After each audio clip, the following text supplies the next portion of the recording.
Assalamualaikum warahmatullahi wabarakatuh. Selamat datang di webinar Tantangan Finansial Sekolah Swasta Berbiaya Rendah selama pandemi. Webinar ini diselenggarakan oleh Center for Indonesian Policy Studies atau CIPS bersama dengan Yayasan Inspirasi. Saya Patricia Kando sebagai MC atau host pada webinar pagi ini.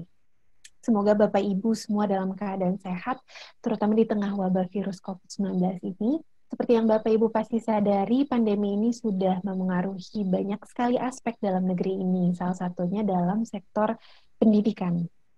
Kami banyak mendengar keluh kesah para pemimpin sekolah terkait tantangan finansial selama pandemi melanda. Di webinar ini, kami akan mengajak para pengelola institusi pendidikan atau guru, kepala sekolah, dan lain-lain, pemerintah, Kemendikbud, dan peneliti Center for Indonesian Policy Studies untuk membahas lebih lanjut dan memberikan strategi agar sekolah, terutama sekolah swasta berbiaya rendah, tetap bisa bertahan dan memberikan pendidikan yang berkualitas bagi para muridnya. Nah, Bapak Ibu telah hadir bersama kita peserta dari berbagai sektor atau bidang. Di antaranya saya lihat di sini ada pihak kementerian, sesama lembaga riset, sektor swasta, kalangan akademik, rekan-rekan media, dan lain-lain. Tentunya pihak sekolah adalah audiens terbesar dalam webinar kali ini. Jadi terima kasih atas kehadirannya semuanya, Bapak Ibu guru, pengelola sekolah, dan lain-lain. Bagi informasi untuk rekan-rekan media, setelah webinar ini akan kami kirimkan press release. Baik, sedikit saja mengenai agenda pada webinar ini yang kurang lebih akan berlangsung selama 1,5 jam. Webinar terdiri dari 2 sesi. Saya akan share screen sebentar mengenai agenda untuk hari ini. Oke, sudah dapat dilihat ya. Jadi sesi diskusi atau paparan selama 25 menit pertama dilanjutkan dengan sesi tanya jawab 45 menit. Sesi diskusi kita, akan diadakan bersama para narasumber kita yang sudah hadir pada hari ini. Ada Profesor Dr. Nunuk Suryani, Magis Pendidikan, yang adalah Sekretaris Direktorat Jenderal Guru dan Tenaga Kependidikan, Pelaksana Tugas LPPKS atau Lembaga Pengembangan dan Pemberdayaan Kepala Sekolah di Kementerian Pendidikan dan Kebudayaan Republik Indonesia. Selamat datang, Prof. Nunuk. Ya, Ada juga Bapak Dera Nugraha, ya. Ada juga Bapak Dera Nugraha, Kepala Sekolah SMP Islam Cendekia Cianjur, maaf. Selamat datang dan terima kasih juga kepada Pak Dera Nugraha. Kemudian ada Bapak Muhammad Fahrojat, ya. Bapak Muhammad Fahrojat, maaf, adalah Wakil Kepala Sekolah MI Tunas Karya, Jakarta. Dan kemudian ada Mbak Nadia Fairuza Azara. Selamat datang juga untuk Mbak Nadia, yang adalah peneliti di Center for Indonesian Policy Studies. Diskusi ini akan dimoderatori oleh Bapak Yoni Nurdiansyah dari Yayasan Inspirasi. Baik, sedikit saja mohon perhatiannya kepada Bapak Ibu sekalian untuk di sesi tanya jawab nanti. Ya, saya tampilkan di slide di sini. Nanti Bapak Ibu cukup memasukkan pertanyaan pada portal Q&A di layar Zoom di bawah tengah. Jadi sekali lagi silakan masukkan pertanyaan Bapak Ibu. Nah, dengan format nama, institusi, dan pertanyaannya ditujukan ke siapa. Ini supaya membantu filter moderator nanti ya dalam membahas pertanyaan dalam fasilitasi sesi tanya jawabnya.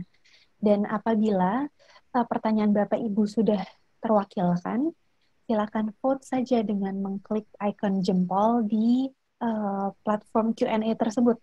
Kami akan mencoba untuk menjawab pertanyaan dengan votes terbanyak, dan pertanyaan dapat dimasukkan dari awal diskusi agar ada waktu untuk voting. Baik, itu saja. Dan Bapak Ibu, sebelum saya serahkan ke panggung online ini, sebelum saya serahkan panggung online ini ke moderator, saya akan serahkan terlebih dahulu justru ke Bapak Ibu sekalian yang ada di tempat masing-masing. Jadi kita akan ada sedikit polls terlebih dahulu. Saya akan share pertanyaannya. Kita mau minta pendapat dari Bapak Ibu sekalian. Dan pertanyaannya muncul di layar sekarang. Sudah muncul? Ya, Yes. jadi saya akan kasih waktu maksimal 2 menit. Kita mau lihat nih pendapat Bapak Ibu sekalian mengenai topik ini. Sudah muncul ya pertanyaannya ya. Jadi yang pertama adalah apakah kebutuhan atau kecukupan finansial menjadi salah satu tantangan utama sekolah Bapak Ibu selama masa pandemi? Untuk pertanyaan ini terkhusus untuk ditujukan untuk guru-guru atau kepala sekolah.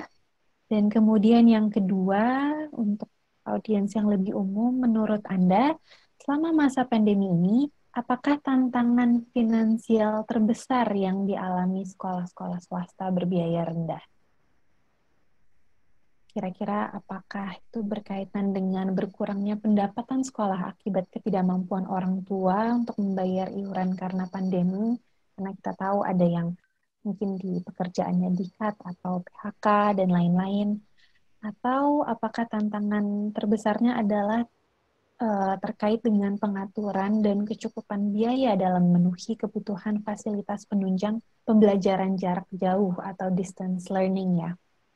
Baik, kita sudah lihat beberapa banyak sekali votes yang masuk. Setelah ini saya akan share hasil polling ini ke Bapak Ibu sekalian supaya nanti mungkin bisa jadi informasi juga atau referensi bagi para pembicara ya. Kita bisa lihat pendapat dari Bapak Ibu sekalian, Bapak Ibu peserta sekalian seperti apa.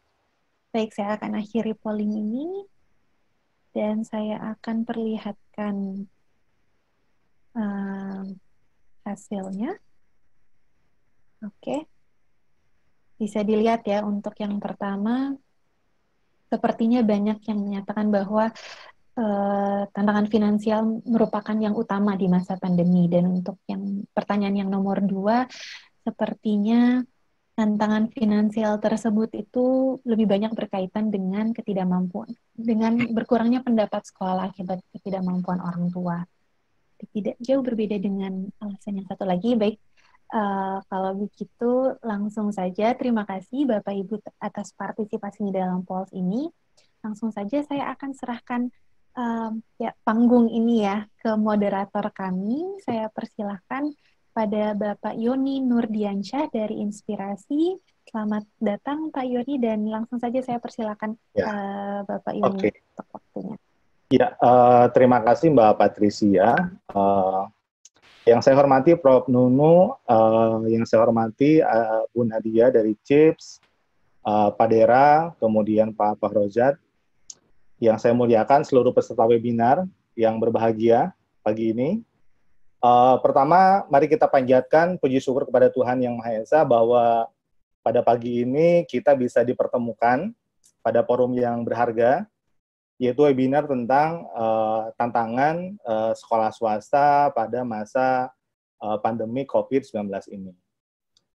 Tadi seperti yang Bapak Patricia sudah sebutkan bahwa peserta kali ini ada kepala sekolah, kemudian ada pengawas, ada guru, ada dari kementerian juga, termasuk yang saya cek juga ternyata banyak juga yang dari umum ya, termasuk ada mahasiswa juga.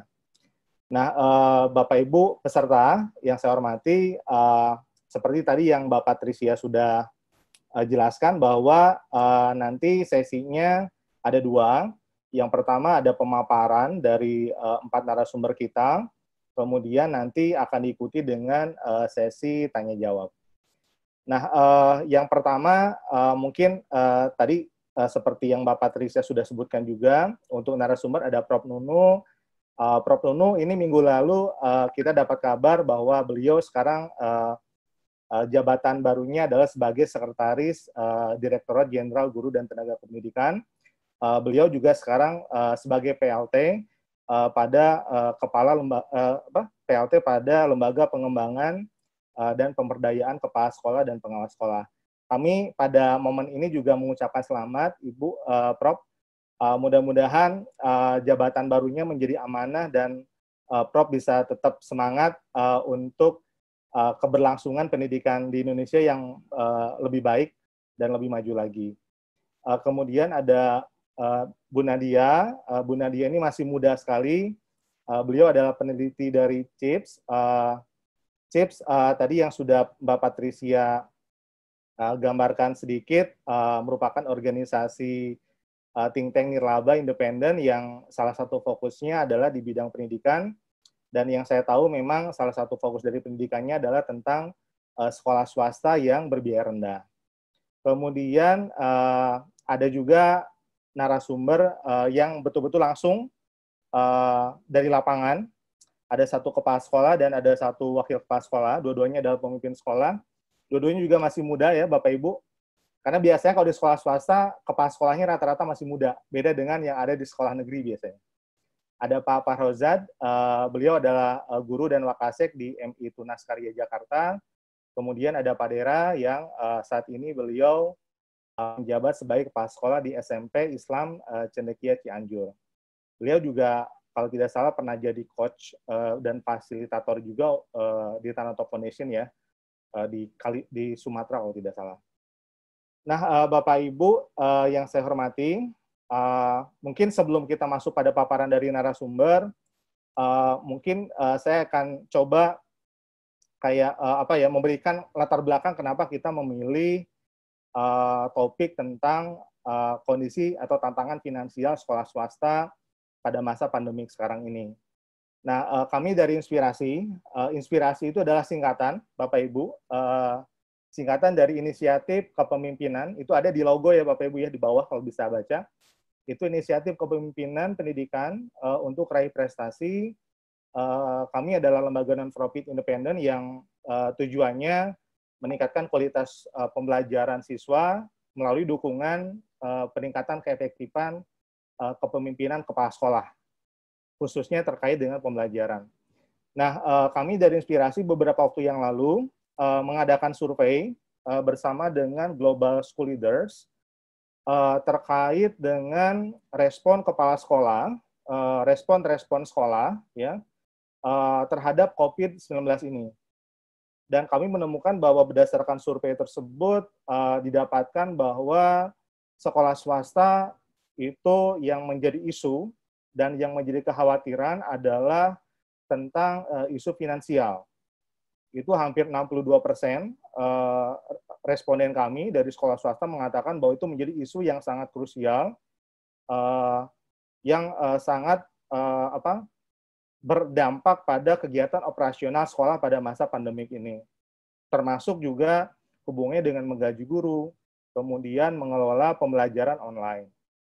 Nah, bukan berarti bahwa sekolah negeri juga tidak ada kekhawatiran tentang finansial ya sebenarnya, karena mungkin kalau sekolah negeri itu kekhawatiran umumnya terkait dengan mengelola keuangannya. Kalau sekolah swasta yang dari survei kami itu selain mengelola keuangan juga karena kekurangan dananya. Nah, nanti mungkin dari pengalaman kepala sekolah yang saat ini menjabat bisa nanti dipaparkan tantangannya seperti apa yang ada di lapangan.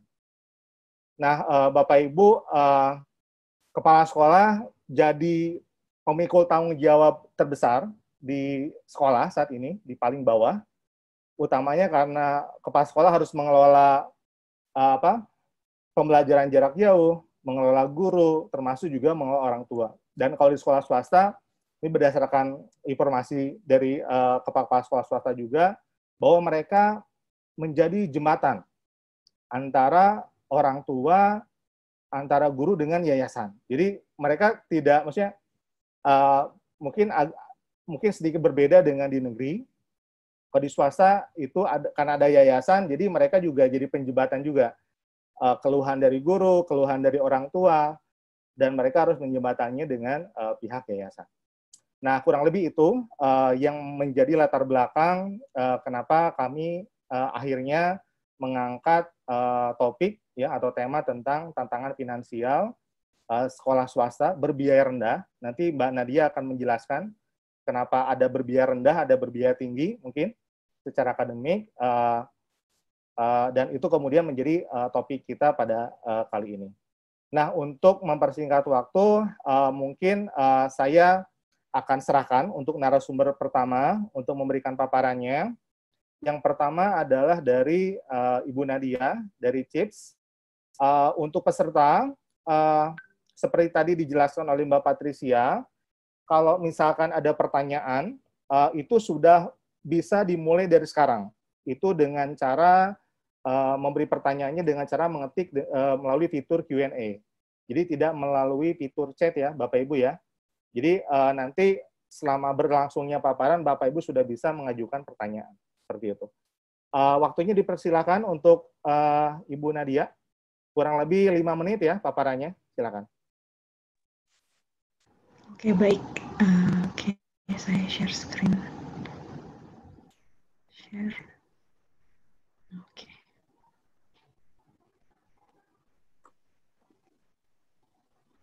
Oke, saya share screen sebentar. Oke.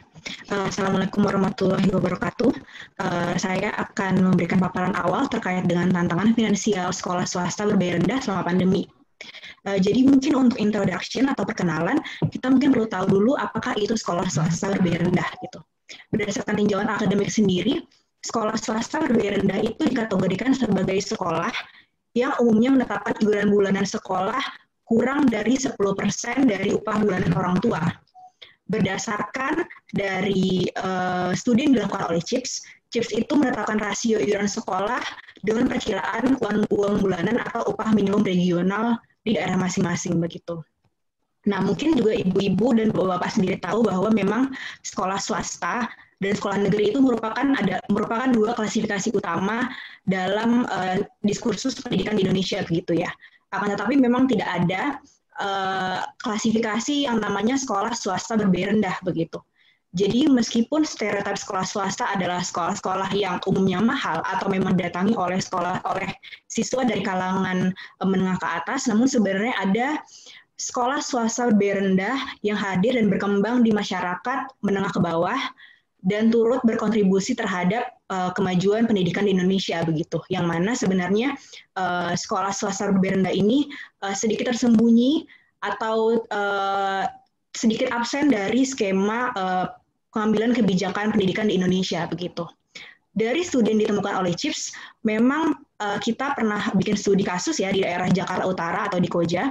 Kita menemukan bahwa terdapat 86 sekolah swasta di daerah Koja, di mana 51 darinya mengembangkan sekolah swasta berbayar rendah. Jadi sekolah swasta berbayar rendah ini sangat banyak adanya di sekeliling kita begitu. Nah, tadi juga Pak Yoni sudah berbicara tentang konteks pandemi COVID-19 begitu ya. Di tengah-tengah sekolah swasta berbayar rendah di mana banyak sekali yang mengalami permasalahan finansial. Di sini saya akan mencoba memperlihatkan beberapa peraturan-peraturan yang diberikan oleh pemerintah dalam konteks pandemi begitu. Mungkin yang pertama adalah dari Permendikbud maupun dari surat edaran Kemenak menyatakan bahwa dana BOS dan BOP itu dapat digunakan untuk membeli pulsa dan paket internet bagi guru dan siswa, serta adanya juga fleksibilitas penggunaan dana BOS atau BOP untuk membayar gaji guru honorer begitu. Namun memang dalam skema regulasi pemerintah pusat belum ada kebijakan yang benar-benar memayungi sekolah swasta, terutama sekolah swasta yang berbayar rendah. Akan tetapi di beberapa daerah seperti Kepulauan Riau, di Bali, dan juga di Jawa Timur, mereka memberikan keringanan SPP kepada peserta didik. Seperti misalnya di Bali itu selama 3 bulan, besarannya sekitar 450 hingga 750 per siswa. Jadi sudah ada beberapa pemerintah daerah yang memiliki inisiatif untuk membantu sekolah-sekolah swasta di daerahnya. Oke. Mungkin kita bisa lihat dari pengalaman negara lain bahwa tidak hanya di Indonesia yang mengalami permasalahan finansial, akan tetapi dari negara-negara seperti di India juga mengalami permasalahan di sektor finansialnya begitu ya, sekolah-sekolah swasta di sana. Bahwa ternyata sekolah-sekolah swasta berbayar rendah di India itu tidak dapat mengumpulkan iuran sekolah secara full selama masa pandemi. Itu kira-kira mereka cuma bisa mengumpulkan 30% dari totalnya. Dan mereka juga mengalami kesulitan membayar gaji guru dan karyawan sekolah, serta banyak pula orang tua yang belum lunas membayar biaya sekolah di tahun yang lalu begitu. Jadi dia punya double permasalahan di sini, tahun yang lalu dan untuk tahun yang sekarang. Oke. Dan juga begitu pula sekolah swasta berbiaya rendah di daerah Kenya begitu. Bahwa banyak dari mereka yang tidak mampu membayar gaji guru dan karyawan, serta sudah ada yang mewajibkan guru dan karyawan untuk cuti tak berbayar atau unpaid leave. Begitu. Selain itu banyak pula dari mereka yang menyewa gedung sekolah dan mereka tidak mampu untuk membayar biaya sewa gedung. Begitu adalah kondisi di Kenya. Nah, salah satu rekomendasi dari CHIPS adalah memang pemerintah harus turut terjun untuk bisa memperkuat sekolah swasta berbiaya rendah begitu pada masa pandemi ini, seperti misalnya memberikan bantuan finansial yang dicontohkan oleh beberapa pemerintah daerah yang telah tadi dipaparkan begitu. Selain itu juga penting pula bagi mereka untuk bisa dapat memegang kontrol penuh atau mendapat fleksibilitas yang lebih besar terhadap dana BOS atau finansial di sekolahnya agar mereka benar-benar bisa mengelola sekolahnya dengan baik. Nah, yang ketiga adalah sekolah swasta diharapkan dapat berkolaborasi dengan organisasi ataupun lembaga lain untuk meningkatkan nilai tambah yang dimana dapat pula berpotensi meningkatkan pendapatan sekolah mereka. Jadi dibutuhkan adanya jiwa kewirausahaan yang mungkin akan disampaikan juga nanti oleh Pak Dera dan oleh Pak Fahrozat nanti. Dan yang keempat, kita di CHIPS juga selalu memberikan advokasi bahwa sekolah swasta berbiaya rendah harus selalu menjadi pertimbangan dalam setiap pengambilan kebijakan di sektor pendidikan, terutama di PAUD maupun di Dikdasmen. Oleh karena itu, memang sebaiknya sekolah swasta berbiaya rendah bisa lebih diperhatikan dalam diskursus pendidikan di Indonesia. Sekian presentasi dari saya, terima kasih banyak. Baik, terima kasih banyak Ibu Nadia yang sudah memaparkan tadi tinjauan akademis, kemudian regulasi yang ada di Indonesia, termasuk juga pengalaman dari negara-negara lain. Mungkin kita lanjut ke narasumber yang kedua, Prof. Nunu, silahkan. Waktunya saya persilahkan. Ya, baik, terima kasih Pak Yoni. Sebelumnya selamat pagi, Assalamualaikum warahmatullahi wabarakatuh.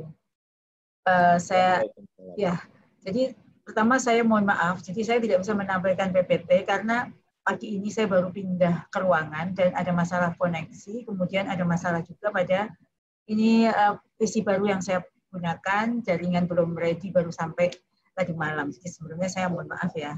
Tapi begini, Pak Yoni dan Bapak Ibu semua yang saya hormati, kalau di kementerian, jadi terima kasih ya, seperti yang tadi disampaikan Pak Yoni, sejak hari Kamis yang lalu, saya sudah menjabat menjadi Sekretaris Direktorat Jenderal Guru dan Tenaga Kependidikan, Kemdikbud, kemudian bersama itu juga masih dipercaya sebagai pelaksana tugas untuk kepala di LPPK-SPS. Nah, baru saja yang kemarin kami juga menyelenggarakan webinar, dan intinya untuk tema hari ini ada satu permintaan atau masukan dari dinas di seluruh Indonesia yang menjadi peserta webinar saat itu, bahwa pembelajaran masa pandemi dan pasca pandemi. Sekarang ini kita sedang menghadapi era new normal, yang mana ini dihadapi oleh seluruh institusi pendidikan, ekosistem pendidikan di Indonesia yang harus terlibat. Nah, banyak yang berpendapat bahwa new normal ini kita harus masuk, harus menghadirkan peserta didik, tapi sampai tadi malam dari kementerian sebentar lagi ada kebijakan bahwa belum diizinkan untuk menghadirkan murid, terutama Asosiasi Dokter Anak Indonesia itu belum mengizinkan Bapak Ibu yang punya sekolah, kepala sekolah, guru itu menghadirkan siswa di kelas. Yang boleh menghadirkan itu adalah daerah-daerah dengan zona hijau, itu pun dengan protokol kesehatan yang ketat. Jadi Kemdikbud masih menggodok peraturan, dan sebentar lagi keluar aturan untuk itu. Nah, berkaitan dengan pembelajaran masa pandemi, Kementerian juga sudah menyiapkan sarana-sarana yang dapat mendukung sekolah. Nah, berkaitan dengan biaya yang ada kesulitan, kami sudah mendengar bahwa banyak sekolah swasta berbiaya rendah yang mengalami kesulitan untuk survive. Nah, ini ada semacam solusi ya. Kalau tadi Mbak Nadia sudah menyampaikan himbauan, rekomendasi dan lain sebagainya berkaitan dengan perhatian pemerintah kepada sekolah berbiaya rendah, termasuk di dalamnya sudah ada edaran edaran Menteri, edaran Kementerian, edaran nomor 4 tahun 2020 tentang penggunaan dana BOS yang boleh dipakai untuk membiayai pembelajaran daring. Namun pada prakteknya itu tidak cukup untuk membiayai pembelajaran daring. Dan pada akhirnya, kenapa kemudian banyak pihak, terutama orang tua yang tidak mau membayar uang sekolah karena merasa mereka tidak belajar. Jadi merasa anaknya tidak belajar dan merasa orang tua tidak belajar, tidak merasa orang tua menjadi peran pengganti. Jadi peran pengganti guru di sekolah. Yang semula harusnya guru yang berperan sebagai pengajar, ini peran penggantinya diganti oleh orang tua. Nah, kalau di dalam era ini pembelajaran semua menjadi daring, sementara ada semacam shock pada guru-guru untuk belajar secara daring, sehingga pada masa pandemi ini pembelajaran berjalan apa adanya. Kemudian di sini ada kekhawatiran atau ada orang tua yang mulai menjadi guru dadakan, kemudian selain orang tua menjadi guru dadakan, ada biaya yang dibebankan kepada keluarga berkaitan dengan tuntutan untuk menyelenggarakan pembelajaran secara daring.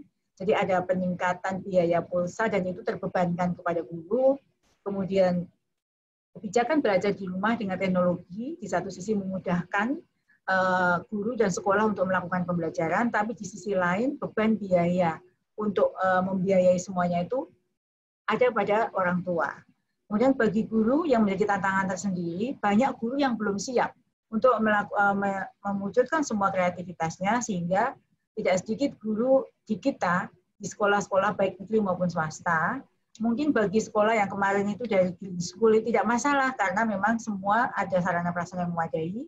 Kalau di dalam polling tadi ada sebagian kecil yang ada yang menjawab tidak sama sekali menjadi kendala biaya itu, namun sebagian besar sekolah itu menjadikan biaya untuk pengadaan sarana prasarana untuk membiayai pembelajaran daring itu menjadi kendala besar. Maka dalam polling tadi yang paling besar adalah bahwa itu menjadi masalah utama. Nah, tantangan berikutnya, formulasi sekolah di masa pandemi dan masa pasca pandemi itu belum jelas. Model pembelajaran daring yang diterapkan oleh guru itu belum sepenuhnya membuat orang tua dan siswa itu merasa sedang dalam masa proses belajar mengajar.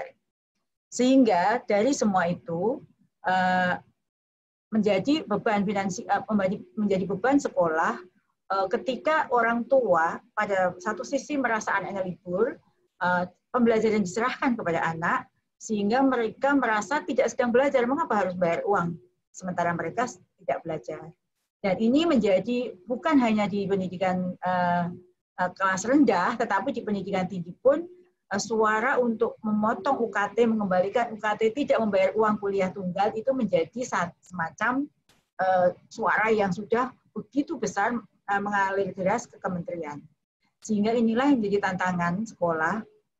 Solusinya apa? Tentu solusinya yang sebenarnya yang bisa saya kabarkan dalam PPT saya itu yang pertama menumbuhkan kesadaran tentang kecakapan hidup, tentang pandemi. Jadi ada kesadaran bahwa ini sedang pandemi dan bahaya bagi mereka untuk menghadirkan anak didik ke sekolah.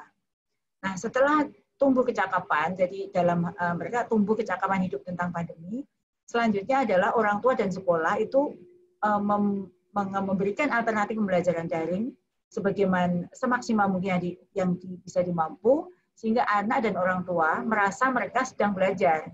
Ketika mereka merasa sedang belajar dan mengetahui bahwa guru itu mempunyai upaya yang cukup untuk mengajar, ada effort dari guru yang nampak bahwa mereka sedang melakukan pembelajaran, maka tidak akan menjadi masalah bagi orang tua jika dia harus melakukan kewajibannya untuk membayar uang sekolah buat anaknya. Tentu untuk bisa menumbuhkan, menghadirkan iklim belajar di rumah dengan BDR, yang sekarang ini BDR itu kan bukan ada iklim belajar, tetapi memberikan tugas-tugas yang semua didampingi oleh orang tua, sehingga orang tua merasa bukan guru yang sedang mengajar. Maka ini yang harus dirubah paradigma ini, pola blended learning yang diterapkan atau pola online learning yang diterapkan itu adalah menghadirkan iklim belajar mengajar, yang menghadirkan peran kepala sekolah dan guru dalam pembelajaran, sehingga nampak memang mereka berperan, bukan peran itu dipindah kepada orang tua. Dan yang terakhir adalah tentu adalah memperkuat pola ekosistem, hubungan ekosistem sekolah. Dengan demikian akan dirasakan betul bahwa mereka sedang dalam proses belajar mengajar. Itu kira-kira hal-hal yang bisa saya sampaikan. Kemudian di sini di akhir itu semua yang saya tulis itu tidak ada dalam PPT saya, hilang, tertinggal di komputer yang satu. Intinya bahwa dalam masa pandemi atau pasca pandemi, kita hadapi pasca pandemi ini ya teman-teman untuk manajemen sekolah. Kalau kemarin kita bicara dalam masa pandemi itu semua serba darurat. Kita tidak berpikir untuk kualitas. Dan mereka semua masih dalam batas toleransi. Tetapi ketika kita sudah masuk pada semester baru, yang mana ini nanti dari kementerian sudah ada lampu kuning bahwa pembelajaran daring ini akan berlangsung sampai Desember. Maka semua sekolah swasta harus bersiap bahwa harus membangun semacam iklim baru bahwa ini pembelajaran online penuh, murni yang berkualitas. Dengan mengedepankan kualitas dengan berbagai yang tadi saya sampaikan, maka orang tua itu akan tahu bahwa memang sekarang itu pola pembelajaran yang akan datang di new normal ini adalah demi untuk anak-anak itu adalah dengan pola pembelajaran daring seperti itu. Nah, artinya hak mereka, kalau hak mereka untuk belajar terpenuhi, seluruhnya akan terpenuhi, maka kewajiban mereka pun akan bisa diberikan jika mereka merasa hak mereka terpenuhi. Itu kira-kira sekilas dengan waktu yang terbatas ini, nanti bisa dilanjutkan dengan diskusi. Oke. Ya, baik. Terima kasih Prof. Nunu. Tadi paparannya. Kita lanjut saja untuk panelis selanjutnya dari Pak Fahrozat. Sebentar saya share screen.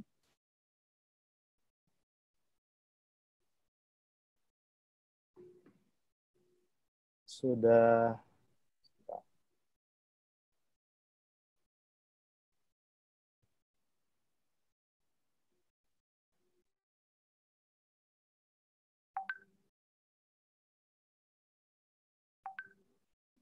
Ya, silakan Pak Fahrozat.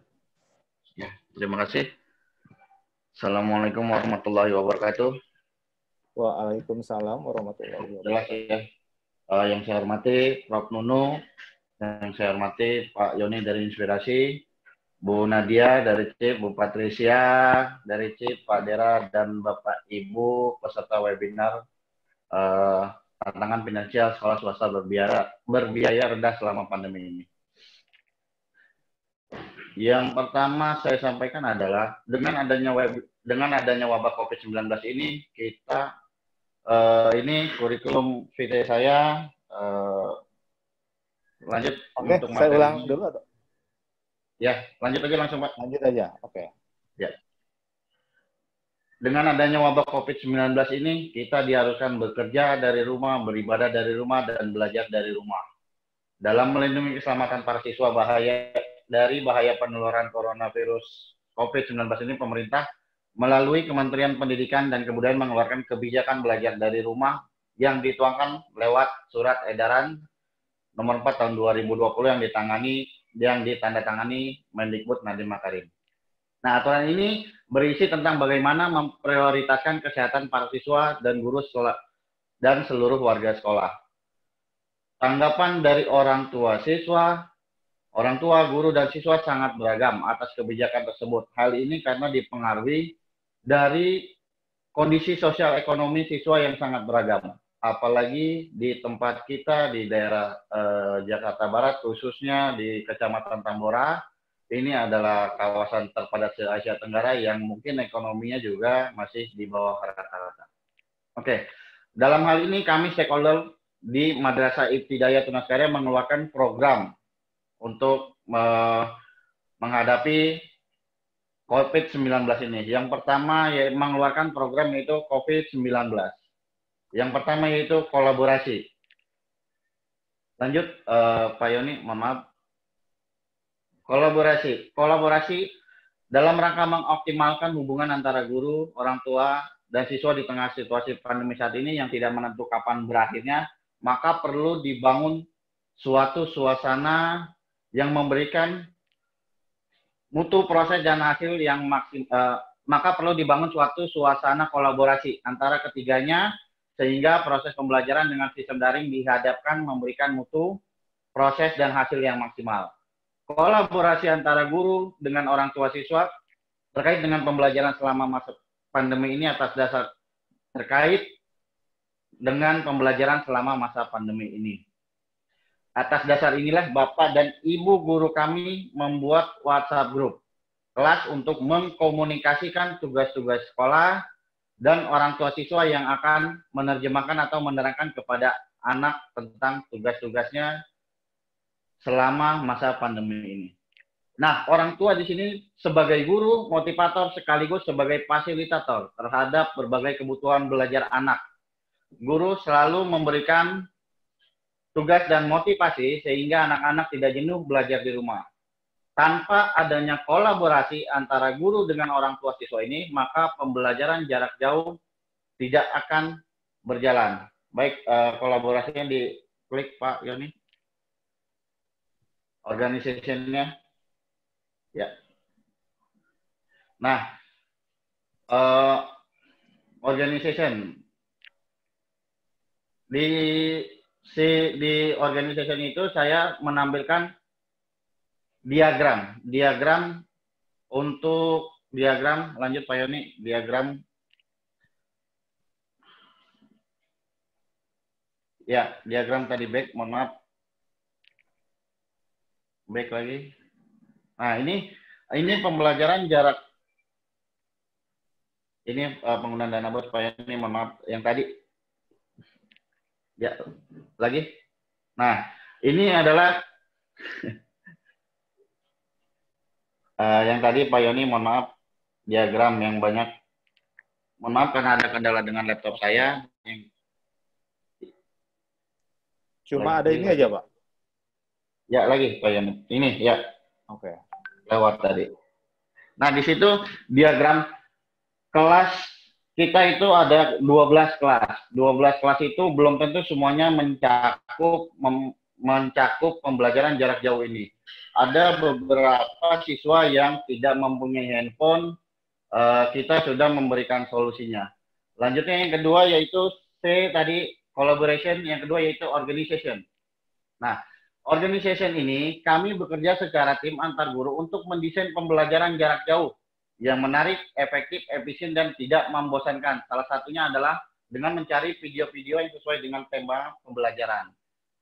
Nah, selain itu kami juga sebagai guru kerap mengkomunikasikan kesulitan-kesulitan pembelajaran jarak jauh ini melalui WhatsApp group dan didiskusikan bersama-sama sehingga kami bisa menemukan solusi yang pas. Dari diagram guru, Pak Yoni, mohon maaf, organization, kita mempunyai 13 guru dan hanya satu yang belum memahami IT atau komputer. Dari sinilah kita organisasi guru, kita belajar bersama-sama untuk melakukan pembelajaran jarak jauh ini. Yang ketiga yaitu voluntary. Siswa kami 99% menengah ke bawah dan paling terkena dampak dari ekonomi dari COVID-19 ini. Hanya sekitar 76% siswa saja yang mempunyai gawai dan mengikuti pembelajaran jarak jauh. Solusinya apa dari kita? Yaitu Bapak dan Ibu guru kami sebanyak 13 siswa, 10 guru berdomisili di dalam kecamatan kami. Nah, dari 10 guru ini akan turun ke bawah, turun ke rumah-rumah siswa untuk melaksanakan pembelajaran. Untuk seluruh siswa yang tidak mempunyai gawai atau tidak dapat mengakses pembelajaran jarak jauh ini.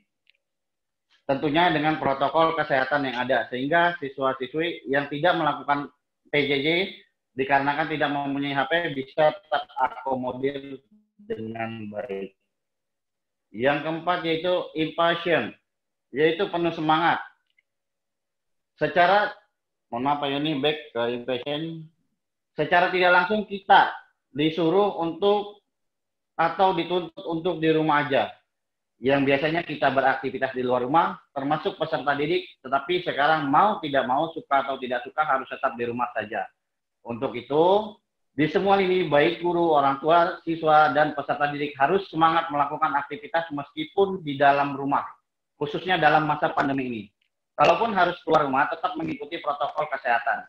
Terlebih kita sebagai guru ataupun orang tua harus memberikan semangat penuh kepada anak-anak didik kita untuk di rumah, untuk tetap sekolah, dan belajar di rumah menggunakan. Halo Pak Fahrozat, terputus sepertinya. Oh iya, terputus. Baik. Coba Halo? kita. Ya, lanjut. Independen, bisa kita lanjut lagi Pak Yoni ya? Ya, silakan.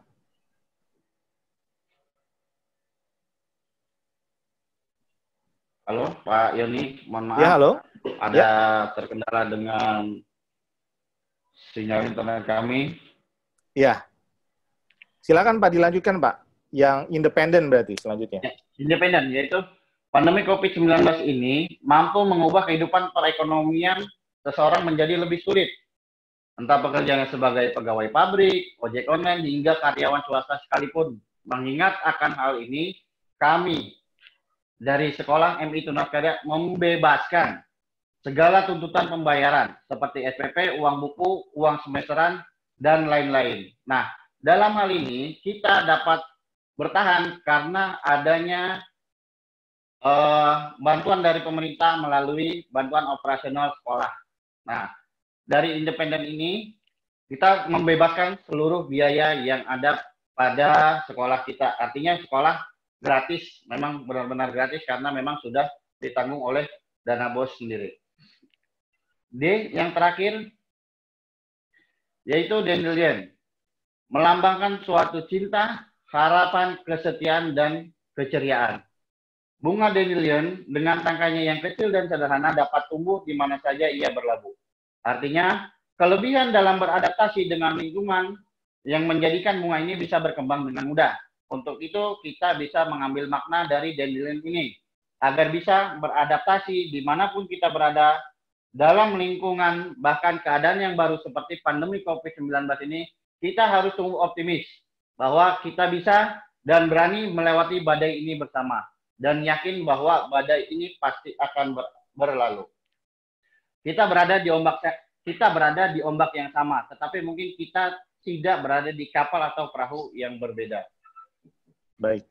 Mungkin itu saja Pak Yoni. Terima kasih. Wassalamualaikum warahmatullahi wabarakatuh. Ya, Waalaikumsalam warahmatullahi wabarakatuh. Terima kasih Pak Fahrozat sudah memaparkan gimana sebenarnya tantangan yang ada di sekolah, di Tunaskarya, kemudian solusi dan tips juga yang tadi diberikan dari pihak sekolah terkait dengan tantangan yang dihadapi oleh sekolah saat ini ya di tengah pandemi COVID-19 ini. Dan tentu memang sangat perlu sekali sekarang sebenarnya peran apa sih yang sebenarnya bisa kepala sekolah lakukan, bisa pimpinan sekolah lakukan, atau bisa dilakukan terkait dengan banyaknya tantangan tadi, kayak dari orang tua, kemudian SPP yang mungkin yang terkendala, kemudian orang tuanya juga secara ekonomi, ketahanan ekonomi di rumahnya juga mungkin terganggu juga seperti itu. Jadi memang perlu sekali sebenarnya gimana pemimpin sekolah, kepala sekolah, wakasek dalam hal ini untuk bisa melakukan hal-hal yang bisa solutif ya terkait dengan tantangan yang sekarang dihadapi saat pandemi COVID-19 ini. Nah, untuk selanjutnya ini ada Pak Kepala Sekolah, ada Pak Dera yang mungkin akan memaparkan terkait strategi yang dilakukan di sekolah Pak Dera sendiri terkait banyaknya tantangan-tantangan yang dihadapi ya, utamanya secara finansial di sekolah swasta. Mungkin Pak Dera dipersilakan. Baik Pak Yoni, saya belum bisa sharing screen, bisa di close dulu? Ya, Oke. saya stop dulu. Baik Pak Yoni dan semuanya yang saya hormati, juga para peserta yang saya banggakan.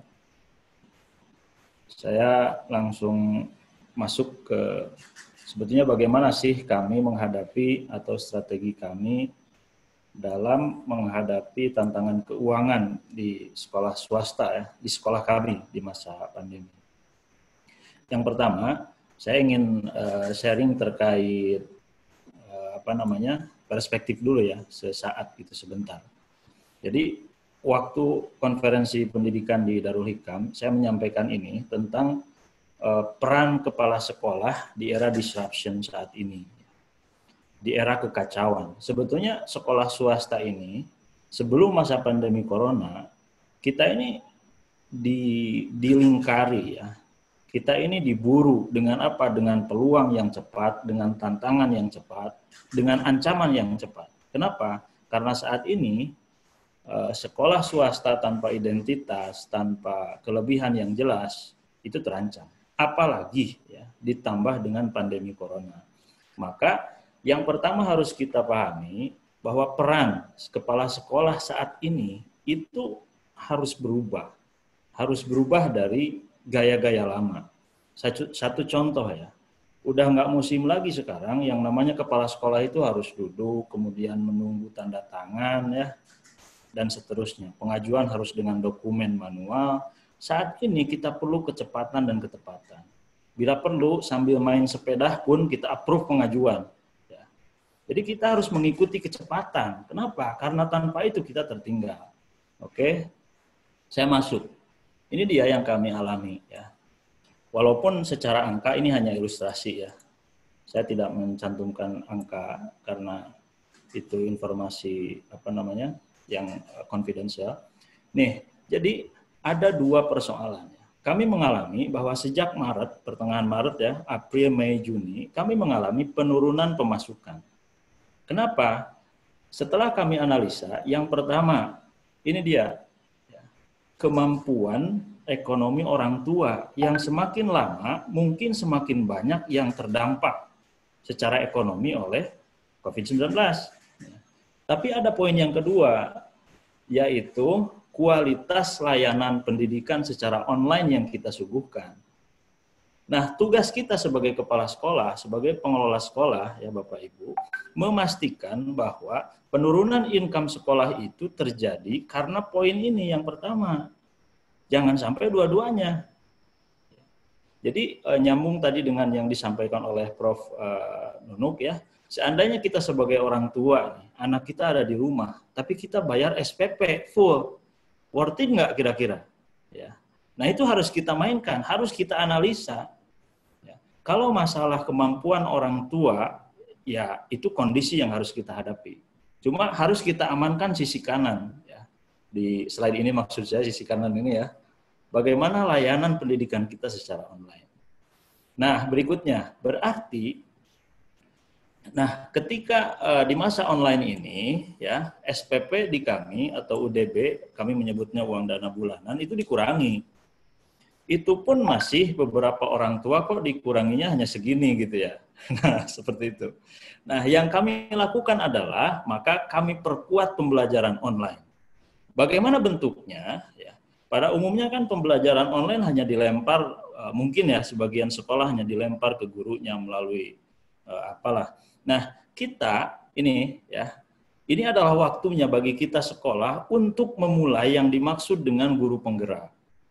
Nah, ini saat masa work from home, kami langsung mengeluarkan ya, merilis bahwa required educators. Jadi beda spek guru yang dibutuhkan saat offline dan saat online. Maka kami mengeluarkan panduan, ini dia yang harus diikuti, yang harus diadaptasi oleh semua pendidik yang ada di sekolah ini. Ya. Nah, apa saja kemampuan tambahan yang harus kita ikuti? Maka semua harus bergerak ke arah sana. Nah, ini hasilnya ya. Jadi yang dimaksud guru penggerak di sini, di kami ada sekitar 80-an pendidik dan guru dan tenaga kependidikan. Ya. Nah, dari situ kan tidak semuanya melek teknologi pembelajaran secara advance. Maka kami mengumpulkan generasi-generasi millennials yang memang advance dalam education technology. Nah, kami kumpulkan, kemudian kita buat satu konsep, ini dia hasilnya. Kita lakukan training secara internal sehingga kami menyusun platform apa saja yang akan kita gunakan, kemudian sejauh mana kesiapan kita dan bagaimana dampaknya terhadap orang tua. Nah, Pak Hera, mohon maaf, waktunya mungkin bisa dipercepat. Oke, baik. Nah, selanjutnya ini dia, untuk memastikan layanan pembelajaran secara online, kita harus masuk ke dalamnya. Nggak bisa kita lempar begitu saja ke guru ya atau siapa. Ini salah satu contohnya, online supervision. Saya masuk bersama teman-teman, bersama tim guru penggerak. Ini ada sekitar 220 grup WhatsApp ya. Jadi setiap mata pelajaran saya ikuti bagaimana perkembangan komunikasi dan lain-lain. Nah berikutnya, karena kemungkinan ini akan panjang, online itu diperpanjang, maka kami membuat LMS, ya Learning Management System Sekolah. Ini insya Allah akan dirilis di bulan Juli. Ini yang akan membedakan. Karena bagi kami seperti ini, seandainya akses pembelajaran siswa kita bisa dimasuki oleh siswa yang lain, dari mulai start sampai finishnya, berarti tidak ada identitas yang jelas siapa siswa kita dan bukan. Maka di poin ini saya ingin menyampaikan, di masa pembelajaran online ini, kita harus memastikan layanan online kita baik dan apa bedanya dengan sekolah yang lain. Berikutnya, ya, sisi yang kedua, ya, kita kan dengan kemampuan orang tua yang melandai secara ekonomi, kita harus memperkuat dengan menambah income. Maka yang pertama yang kami lakukan adalah merevisi rencana kerja sekolah dan anggarannya. Jadi yang betul-betul tidak harus must to have kita delete. Yang seperti maaf ada pintu goyang misalkan, pinggirkan dulu lah yang begitu ya. Nah berikutnya yang kedua nih, kita sudah melakukan hidroponik. Ya. Kita ini mungkin secara keuntungan nggak seberapa ya, ratusan ribu lah begitu untuk satu kali periode. Tapi saya rasa di masa seperti ini, berapapun itu akan sangat berharga untuk sekolah. Dan ini nyambung dengan pembelajaran yang ada di kita, ya konten. Nah yang kedua, ini dia, kami menerbitkan. Pada umumnya di sekolah itu kan tugas-tugas dari guru, siswa misalnya bikin cerpen, siswa bikin apa, setelah dinilai itu selesai. Nah di kami, itu tidak seperti itu. Dikumpulkan, diedit oleh teman-teman guru, kemudian kita kita terbitkan kerjasama dengan beberapa penerbit dan dijual. Ya. Ini menghasilkan, berdampak pada para guru, walaupun tidak seberapa lah ya. Kemudian juga menambah pemasukan. Di sisi lain juga menambah identitas dan portofolio sekolah. Nah berikutnya, ini yang tengah kami rencanakan saat ini. Jadi saat ini kami lagi uji coba budik damber ya, budidaya ikan dalam ember. Seandainya ini berhasil, kita berencana mungkin nanti ke depannya apakah satu guru satu ember ya atau dua guru satu ember, apapun yang bisa kita lakukan saya rasa bisa dicoba sesuai dengan konteks sekolah masing-masing. Nah, berikutnya ya, sekolah itu kan pasti punya kolega lah ya, sekolah itu. Nah, siapa tahu ya kita coba engage ke sana kemari. Nah, contoh yang kami lakukan bahwa di bulan Ramadan kemarin ya, kita alhamdulillah mendapatkan donasi dari salah satu mitra kita ya, salah satu perbankan kita dapat bantuan laptop ya, laptop senilai 30 juta. Jadi beberapa laptop, saya rasa itu membantu. Nah, itu mungkin yang saya sampaikan. Jadi ada 2 poin. Yang pertama, perkuat layanan online kita. Yang kedua, cari sumber tambahan. Itu mungkin yang bisa disampaikan Pak Yoni. Terima kasih. Oke, terima kasih Pak Dera dan para panelis yang sudah memaparkan masing-masing. Nah, kita masuk pada sesi tanya jawab dan di Q&A ini sudah ada 22 di sini yang ada pertanyaan, tapi ada juga keluhan-keluhan. Nah, mungkin untuk pertanyaan-pertanyaan bisa coba kita jawab ya. Panelis mungkin bisa melihat juga pertanyaan-pertanyaannya. Nah, seperti tadi yang Mbak Patricia sudah bilang di awal bahwa kan ada sistem vote ya, jadi nanti yang vote-nya paling banyak itu yang nanti kita coba utamakan untuk dijawab oleh panelis.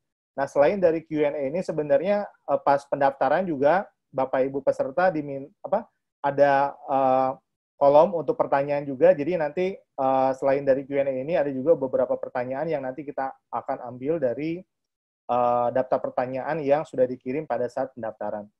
Mungkin yang pertama ini ada dari Pak Ari Gunawan. Ini dari SMP Mugadeta Jogja. Ini mungkin cocok untuk Prof. Nunu. Pertanyaannya, ya ini kurang lebih terganggu gaji guru tenaga kependidikan yang sangat tergantung kalau sekolah swasta tergantung dari SPP peserta didik. Mungkinkah ada kebijakan khusus insentif untuk guru dan pendik di sekolah swasta? Karena kalau sekolah negeri katanya aman dibiayai oleh negara. Nah, silakan, Prof. Ya, terima kasih Pak Yoni. Jadi ini menjadi pertimbangan ya kalau saat ini memang belum ada kebijakan selain yang sudah ada, peraturan yang sudah ada, tunjangan TPD dengan berbagai syarat tertentu, kemudian subsidi yang semacam itu belum ada. Tetapi kami dari kementerian yang sedang kita lakukan saat ini adalah menyiapkan bantuan-bantuan berupa aplikasi-aplikasi, software yang bisa diakses dan digunakan secara gratis. Misalnya sudah ada Guru Berbagi, ada media-media lain yang bisa dipakai untuk menunjang pembelajaran. Sehingga yang tadi saya sampaikan, kalau murid itu merasa belajar, maka tadi kita bantu dengan berbagai macam, misalnya RPP daring yang bisa di-download melalui Guru Berbagi, kemudian aplikasi-aplikasi yang disediakan pemerintah secara gratis, televisi dan lain sebagainya yang bisa digunakan. Kemudian sebentar lagi ada panduan untuk belajar daring yang bisa digunakan oleh bersama pada guru. Maka nanti guru dapat menjalankan peran dengan baik. Kalau yang kemarin yang saya sebut 3 bulan lalu ini kan semua dalam masa darurat, kita belum bisa mengukur kualitas. Nah, masa yang akan datang ini kepala sekolah itu punya peran yang besar untuk bisa menggerakkan ekosistem sekolah itu sehingga muncul suasana belajar dalam suasana daring. Nah, kalau mereka sudah merasakan belajar, kalau kemarin kan dianggap libur, sekarang dia kembali ke sekolah, tapi sekolah kita itu sekolah online dengan berbagai macam tantangannya dan mereka ada benar-benar merasakan, maka mereka akan merasakan mau memberikan kewajibannya. Jadi memang kalau kita lihat guru swasta yang demikian jutaan besarnya, saat ini biaya yang refocusing anggaran itu semua bukan untuk memberikan insentif pada guru, tetapi bagaimana membiayai pembelajaran daring sehingga tidak membebani guru dengan harus membuat aplikasi, membuat ini. Jadi biaya itu semua untuk biaya itu. Pembelajaran daringnya, semua upaya dikerahkan, tapi memang tidak ke arah kesejahteraan. Itu Pak Yoni. Oke, ya. Terima kasih Prof. Nunu. Untuk Prof. Nunu sendiri sebenarnya kemarin juga pas pendaftaran ada yang kurang lebih bertanya tentang, ini khususnya tentang kepala sekolah Prof, tentang kompetensi kewirausahaan ya. Nah, menurut Prof sendiri itu, kemarin ada pertanyaan itu, bagaimana sih sebenarnya untuk menumbuhkan kompetensi itu gitu Prof di sisi kepala sekolah supaya di masa pandemi ini kan sebenarnya itu sangat berguna sekali gitu. Ya. Jadi kalau kompetensi kewirausahaan yang dimaksud dalam 3 kompetensi kepala sekolah itu bukan berpikir bagaimana melakukan bisnis di era COVID, karena itu sangat tidak mungkin. Perusahaan-perusahaan yang sudah besar pun banyak yang tutup, jutaan pengangguran sekarang ada. Kemudian yang akan dampaknya itu ke pendidikan itu karena orang tua berbiaya rendah itu umumnya ada orang-orang swasta yang memang punya kemampuan finansial yang rendah. Jadi ada semacam sebab akibat gitu ya. Bukan mereka itu, kalau tadi saya sebut itu sebabnya mereka nggak merasa belajar, tapi sebenarnya ada sebab yang lain, yaitu mereka terkena gelombang PHK dan tidak punya, benar-benar tidak bisa punya uang, sehingga mereka tidak bisa bayar. Nah, sebab ini, kompetensi kewirausahaan itu bukan lalu tiba-tiba kepala sekolah itu membuka usaha untuk itu pun tidak akan bisa mensupport. Nah, kompetensi kewirausahaan ini adalah bagaimana menumbuhkan jiwa wirausaha pada anak didik kita, afektif yang ditumbuhkan. Kemudian arahnya semua itu adalah kepada well-being ya. Jadi ketika pada masa pandemi ini, bagaimana orang tua, sekolah, guru itu bersama-sama bisa, kepala sekolah itu bisa menumbuhkan, ini nggak bisa dalam masa pandemi ini, tapi kompetensi kewirausahaan itu membentuk mereka jiwa wirausaha yang sudah terbentuk dari awal, sehingga ketika mereka dalam masa seperti ini, dia punya inisiatif, ide sendiri, ide kreatif sendiri bagi anak didik kita. Nah, yang kalau tiba-tiba kita harus Bukan untuk tiba-tiba kita bikin warung, bikin tambal ban, bikin ini, bukan. Tapi bagaimana membentuk jiwa mereka. Arahnya adalah sebenarnya kalau pendidikan ini berjalan dengan baik, dalam masa pandemi pun dia tuh punya daya tahan. Daya tahan itu ya tidak stres. Nah sekarang kan banyak anak yang stres, banyak anak yang gini ya, daya tahan yang baik itu bagian dari well-being. Sehingga kalau dia punya dalam tekanan begini, dia akan bisa bertahan. Nah, ini yang peran orang tua, kepala sekolah dan guru membentuk seperti ini, membentuk kecakapan hidup, life skill-nya. Kalau life skill sudah terbentuk, bukan hanya pada anak. Ekosistem itu kan termasuk masyarakat, orang tua, maka tidak dengan ikhlas rela dia akan membayar, oh ya, uang gurunya juga ngajar, dia juga bekerja, dia juga butuh pendapatan, maka ada simbiosis. Itu Pak Yoni. Ya, baik. Terima kasih Prof. Nunu. Kemudian ini ada pertanyaan juga. Ini mungkin bisa dijawab oleh Ibu Nadia. Ini dari Pak Robi Rosandi. Pertanyaannya bagaimana, karena tadi disebutkan juga terkait dengan definisi sekolah berbiaya rendah yang di bawah 10% pendapatan itu. Nah, ini bagaimana cara mendefinisikan sekolah swasta berbiaya rendah menggunakan UMR seperti yang tadi dipresentasikan. Silakan Ibu Nadia. Ya. Baik, terima kasih Pak Yoni dan juga atas pertanyaannya dari partisipan. Jadi memang kita mengacu pada literatur yang telah disampaikan oleh James Dooley terkait dengan sekolah swasta berbiaya rendah begitu ya, karena dia merupakan salah satu pionir dari sekolah swasta ini, dan beliau juga mengatakan bahwa memang umumnya yang dikategorikan sebagai sekolah swasta berbiaya rendah itu adalah yang memang memiliki biaya sekolahnya itu kira-kira sekitar 10 atau kurang dari 10% dari uang bulanan orang tua. Nah, karena uang bulanan orang tua juga itu termasuk beraneka macam ragamnya ya. Oleh karena itu kita ambil dari setengah berdasarkan kebijakan di pemerintahan kita sendiri bahwa kita memiliki sistem yang namanya upah minimum regional atau provinsi begitu. Jadi kita ambil dari setengah, kira-kira itu berapakah 10% atau kurang dari 10% dari upah guru regional. Itulah yang menjadi parameter kita untuk low cost private school di Indonesia begitu. Nah, sebenarnya memang masalah murah atau tidak murah itu merupakan sesuatu yang relatif begitu ya. Karena memang di negara-negara lain itu juga sebenarnya berbeda-beda karakteristiknya. Akan tapi kalau memang di penelitian kita yang mungkin Bapak bisa download di website CHIPS, itu kita mengambil garis tengahnya melalui seperti itu begitu. Terima kasih banyak atas pertanyaannya. Baik. Terima kasih Bu Nadia. Kemudian ini ada pertanyaan lebih lanjut, ini terkait dengan pembelajaran jarak jauh. Ini sepertinya mungkin bisa Pak Fahrozad. Pertanyaannya itu adalah, sebentar. Ini monitoring, bagaimana memonitor, sebentar, saya coba scroll ke atas lagi.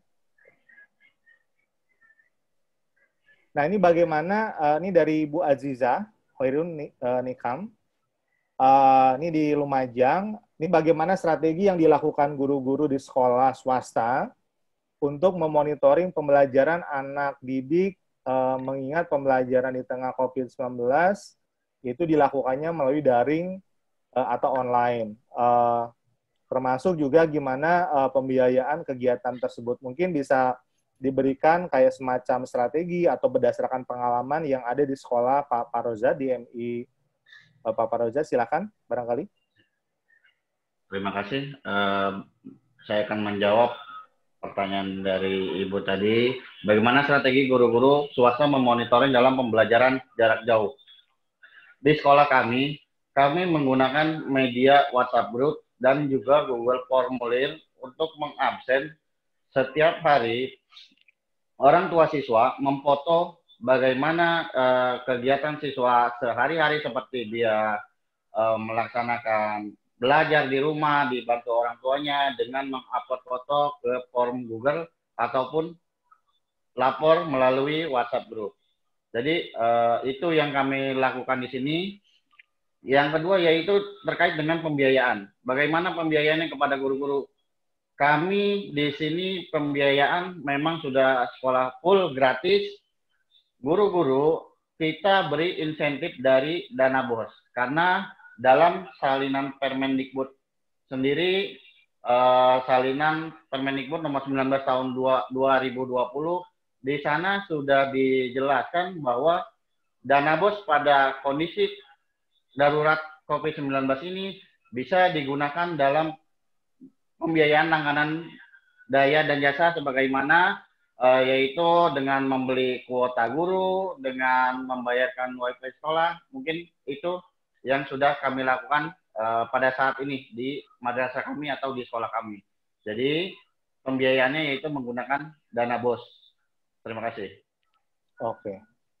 Baik, terima kasih Pak Fahrozad. Selanjutnya ini ada pertanyaan dari Pak Uu Susanto, ini di Kuningan, Jawa Barat.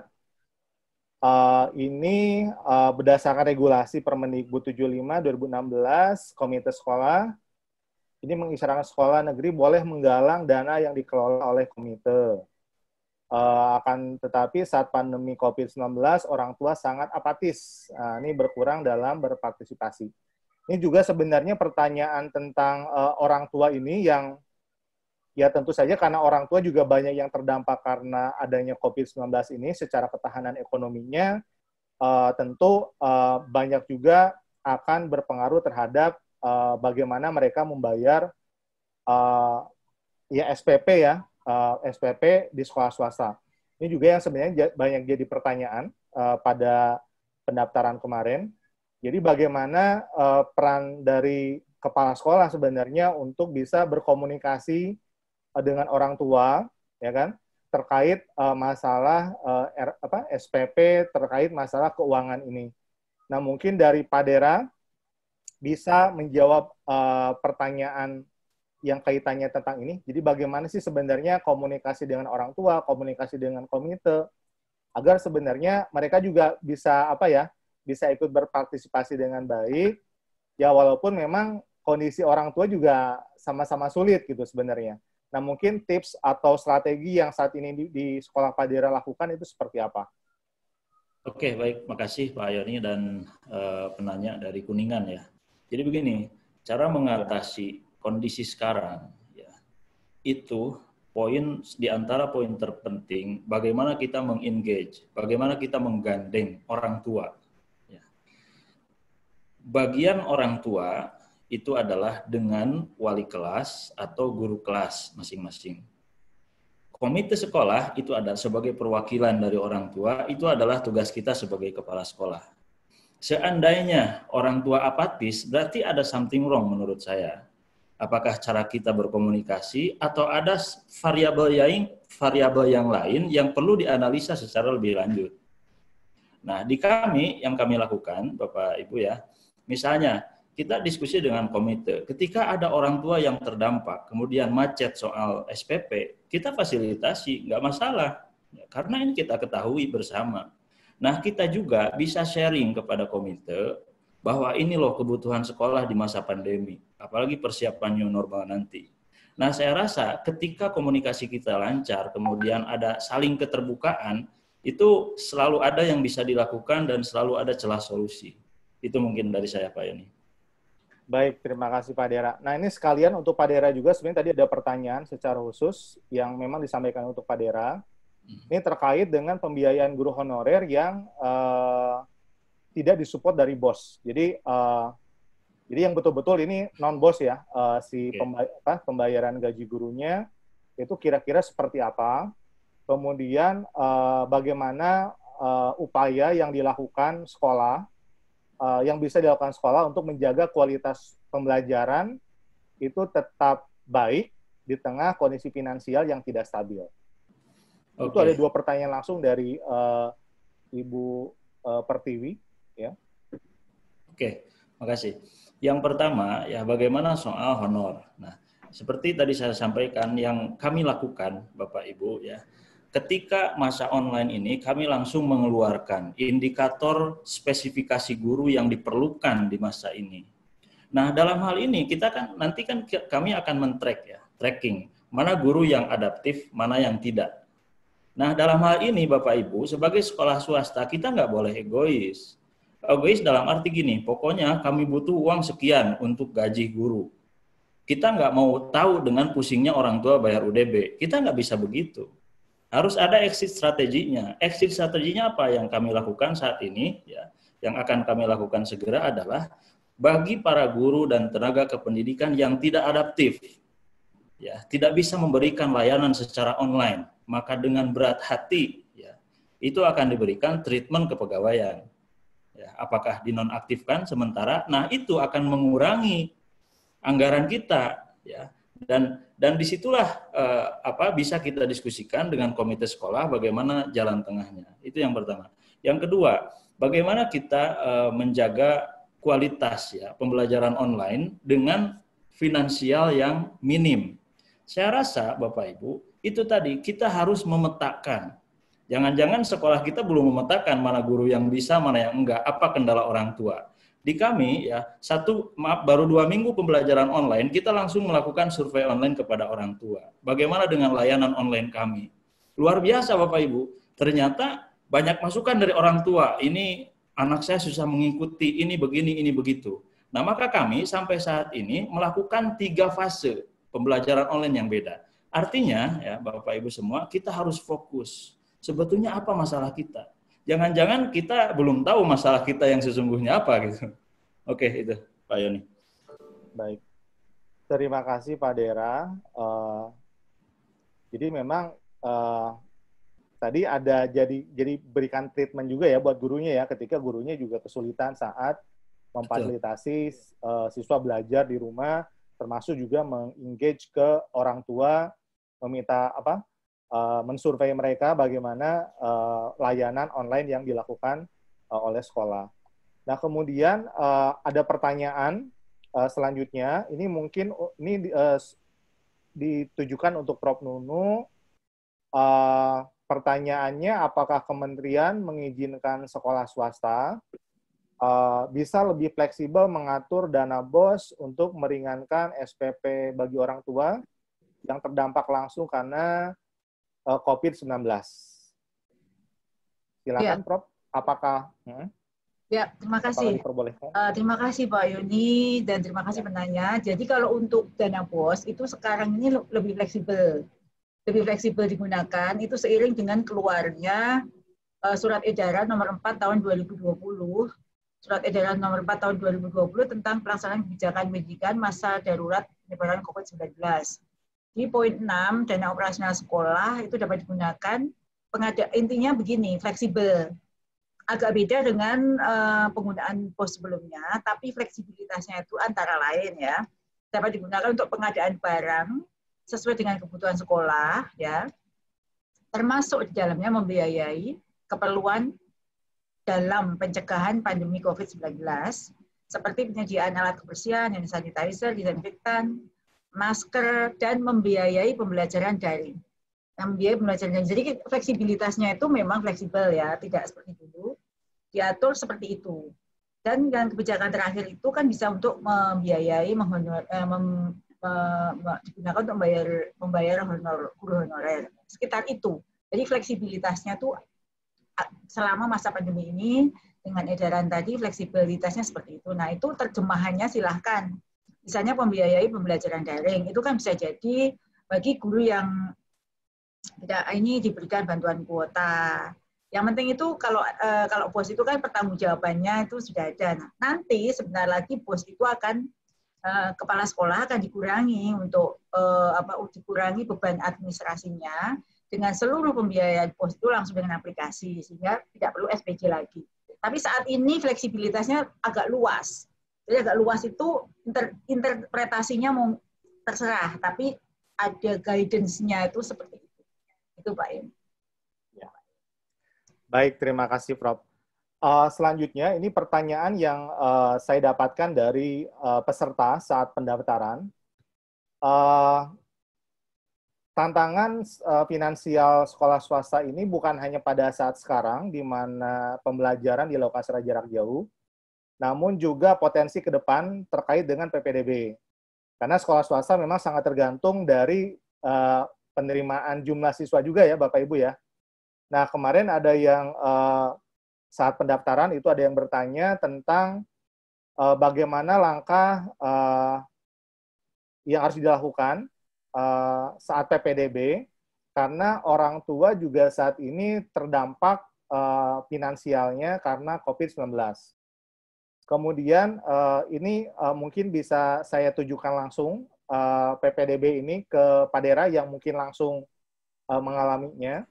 Kemudian terkait PPDB juga ada satu pertanyaan lagi tentang bagaimana mendapatkan siswa baru, ya kan, bagi sekolah swasta, karena selama ini dari sisi marketing ya, dari segi pemberitahuan ke masyarakat juga terkendala karena pihak sekolah tidak bisa bersosialisasi secara langsung dengan calon orang tua. Mungkin pertanyaan kedua itu bisa dari Pak Parozan. Jadi satu untuk Pak Dera, satu untuk Pak Parozan. Silakan Pak Dera dulu, silakan. Oke, makasih Pak Yoni. Jadi begini ya, yang pertama poinnya seperti saya sampaikan tadi, kita sekolah swasta khususnya harus memberi kejelasan. Sebetulnya yang mau kita berikan dari sekolah kita layanannya itu apa sih? Apa sih kelebihan kita? Ya, tanpa itu, dengan atau tanpa pandemi, saya rasa kita akan kesulitan. Ya. Nah, terus bagaimana? Saya 2 hari yang lalu meeting dengan orang tua siswa baru ya, alhamdulillah proses itu kami sudah selesai. Artinya siswa baru untuk tahun ajaran depan itu sudah penuh. Nah, apa yang bisa kita lakukan adalah digital marketing menurut saya. Itu yang kita lakukan. Terus bagaimana? Kita kan belum bisa. Justru itu yang saya maksud tadi di awal, bahwa kita sekolah harus menjadi self-driving organization. Jadi yang dulu kita anggap benar, harus ketemu orang, promosi itu, harus begini, harus begitu, kita harus uji kembali, itu belum tentu benar untuk saat ini. Kalau secara internal kita nggak siap, berarti kita dalam darurat kesiapan PPDB dan harus menemukan langkahnya. Itu saya rasa Pak Yoni. Makasih. Baik. Ya, terima kasih Pak Dera. Pertanyaan kedua tadi, mungkin Pak Parozat bisa menanggapi pengalaman yang di sekolah Pak Parozat.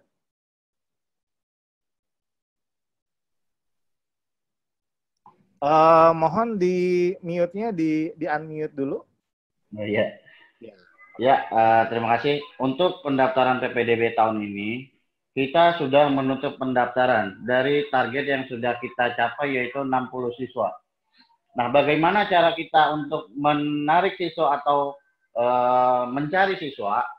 Yang pertama itu, sekolah kami dari segi pendaftaran itu gratis. Dari mulai uang gedung, bahkan sampai seragam pun kita masih bisa kasih gratis. Yang kedua, yaitu output-nya. Output dari MI Tunas Karya, hampir rata-rata masuk setelah lulus dari MI Tunas Karya mempunyai output yang jelas. Mempunyai hafalan, bahkan bisa masuk ke sekolah tujuan yang mau dituju oleh siswa tersebut. Biasanya kalau di sini dari madrasah itu kita mau ditujukan ke negeri. Hampir 80% output kita masuk ke sekolah negeri, ataupun yang di sini bisa dibilang favorit. Itu yang kita jual keluar. Nah, dengan itulah kita bisa menarik animo masyarakat sekitar yang memang kondisi ekonominya di bawah rata-rata juga. Dan bagaimana komunikasi dengan calon siswa baru? Kami di sini lingkungan terletak sekolah kami di lingkungan masyarakat. Artinya stakeholder sekolah, yayasan, kita berbaur dengan masyarakat. Itu poin penting kita, berbaur dengan masyarakat. Insya Allah masyarakat percaya kepada kita anaknya untuk mensekolahkan anaknya di sekolah kita. Mungkin itu aja Pak Yoni, terima kasih. Ya, baik, terima kasih Pak Parozat. Pertanyaan selanjutnya, ini mungkin untuk Bu Nadia, ini kita dari tadi sepertinya topiknya tentang SD, SMP, SMA, namun juga sebenarnya ada juga TK. Nah, ini dari pertanyaan ada beberapa yang menyinggung tentang TK. Ini ada Bu Marinda Asih, ini dari TK Azahro. Sampai saat ini masih belum menemukan cara efektif dan inovasi untuk pengajaran anak usia dini TK secara online. Nah, kira-kira mungkin berdasarkan dari tinjauan akademis, kemudian regulasi yang ada di pemerintahan saat ini, dari CIPS sendiri menemukan apakah ada yang memang secara khusus terkait dengan TK, artinya ini pendidikan usia dini ya. Silakan Bu Nadia untuk ditanggapi. Memang terima kasih pertanyaannya dari Mas Yoni dan juga dari partisipan. Memang salah satu untuk menghadapi COVID-19 ini memang sudah diberikan, pemerintah juga sudah memberikan izin bahwa BOP untuk PAUD itu juga bisa digunakan untuk melakukan pembelajaran daring begitu ya. Jadi madrasah dan PAUD begitu, khususnya PAUD yang berada di bawah Kementerian Agama begitu, itu sudah diperbolehkan untuk bisa menggunakan anggarannya untuk belajar online atau daring begitu ya. Nah mungkin dari segi pembelajaran atau bagaimana sih cara untuk menarik minat dari siswa-siswanya sendiri adalah memang harus komunikasi begitu dengan orang tua begitu ya. Karena memang sebenarnya di masa pandemi seperti sekarang ini sulit juga untuk bisa mulai berkomunikasi dengan siswa secara daring begitu, apalagi siswa yang duduk di jenjangnya PAUD begitu ya. Jadi memang perlu ada komunikasi yang intens antara guru PAUD dan juga dengan orang tua untuk sama-sama kemudian dapat muncul dengan rekomendasi atau jalan keluar untuk bisa menentukan arah pembelajaran PAUD ini seperti apa. Jadi perlu ada bantuan orang tua juga di sini, karena memang pembelajaran daring tidak bisa lepas dari intervensi atau juga bantuan dari orang tua. Begitu.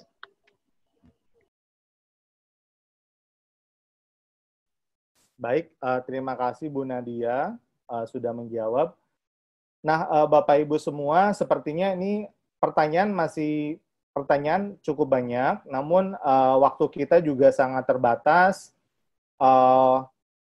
Ini kita tinggal 4 menit lagi menuju ke jam 12, sedangkan nanti kita akan ada poll lanjutan juga, poll di akhir, terkait dengan webinar ini. Bapak Ibu semua, jadi memang kondisi finansial sekolah swasta adalah sesuatu yang kita tidak bisa hindari saat ini, dan yang perlu kita lakukan adalah bagaimana kita menghadapinya, dan bagaimana kita mencari solusi-solusi yang bisa kita lakukan dari hal-hal yang kecil untuk kita bisa tetap survive, untuk kita bisa bertahan di situasi COVID-19 ini.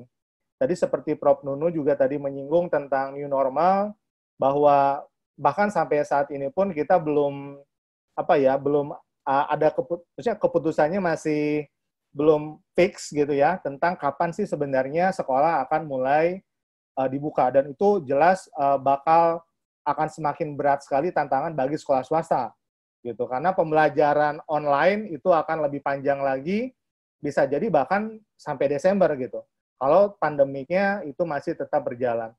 Jadi tentu tantangan ini akan terus-menerus ada selama pandemik ini ada, dan kami dari Inspirasi sebenarnya karena kami berfokus pada kepala sekolah, sosok kepala sekolah, sosok pemimpin sekolah itu memang sangat esensial sekali.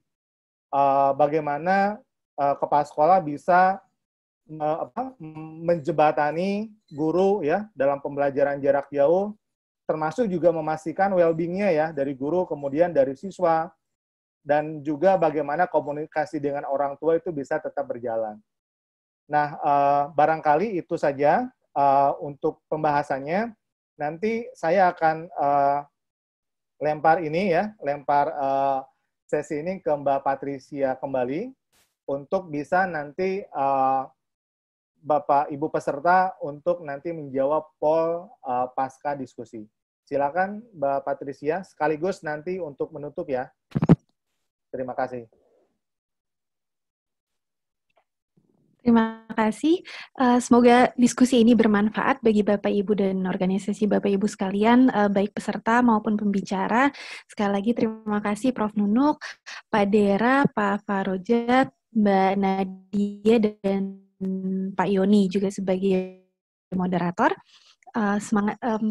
Pertanyaannya banyak sekali, mohon maaf tidak dapat kami jawab satu-satu, namun itu menunjukkan kami bahwa ya antusiasme dari peserta sangat baik, jadi terima kasih juga untuk para peserta. Tadi saya lihat webinar ini dihadiri oleh sekitar 272 peserta kalau kita tambahkan dengan peserta yang di YouTube.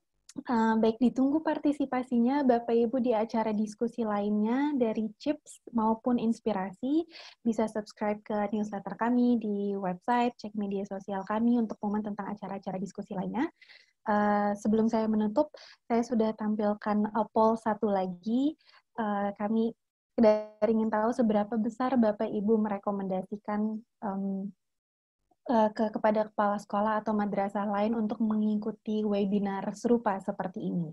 Dan sambil poll itu ditampilkan, saya ada yang mau ditampilkan sekali lagi terakhir, karena dari CHIPS sendiri kami akan adakan diskusi lagi seputar pembelajaran jarak jauh di tanggal 25 Juni mendatang. Jadi Bapak Ibu silakan daftar atau cek lebih lanjut informasinya di media sosial kami, dan saya yakin juga dari Inspirasi juga banyak kegiatan-kegiatan lainnya. Baik, itu saja poll-nya, sebentar lagi saya tutup, dan ya dengan ini saya akan menutup webinar ini. Sekali lagi terima kasih, semoga sehat selalu, selamat beraktivitas. Wassalamualaikum warahmatullahi wabarakatuh.